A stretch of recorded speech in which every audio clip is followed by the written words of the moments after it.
Assalamualaikum. Ketemu lagi sama Bang Japra. Ini hari Bang Japra pengen lagi ngomongin kosakata Betawi. Tapi yang enak, iya bener, yang enak subscribe dulu channel Betawi Ngaprak. Kita bareng-bareng, kita bersatu, kita majuin, kembangin budaya Betawi. Kalau bukan kita, siapa lagi? Ini hari Bang Japra pengen ngomongin soal wayadur sama wayatitet. Ini kosakata udah langka banget disebut nih. Dulu kalau babe-babe kita, engkong-engkong kita suka ngomong tuh sama temennya. Kira-kira omongannya begini. Lu ya Ki, nyari duit dari wayadur sampai wayatitet kagak ada hasilnya. Wayadur itu artinya pagi, wayatitet artinya sore. Nah, di tengah-tengah waktu wayadur sama wayatitet itu ada waktu kita sebut tengari atau siang.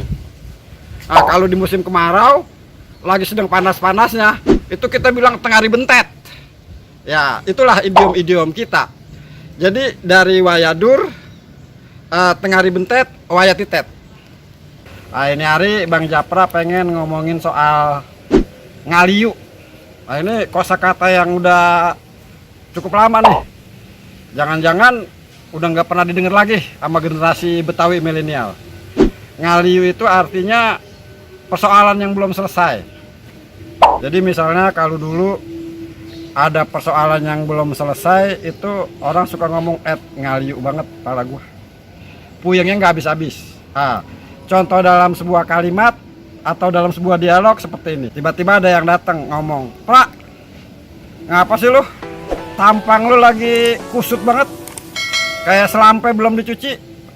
Japranya bilang, "Iya nih, pala gue lagi ngaliu banget, bini gue sakit, gue udah bawa kemana-mana belum baik-baik juga." Nah, itu artinya ada persoalan yang belum selesai tentang bini yang sakit, jadi bikin palanya ngaliu.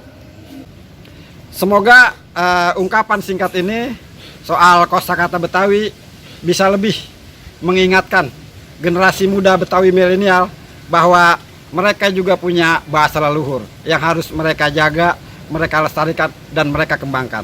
Jangan sampai budaya Betawi itu musnah. Abang Japra rasa cukup sekian. Nanti kita sambung lagi di kosakata yang lain. Ntar digabungin sama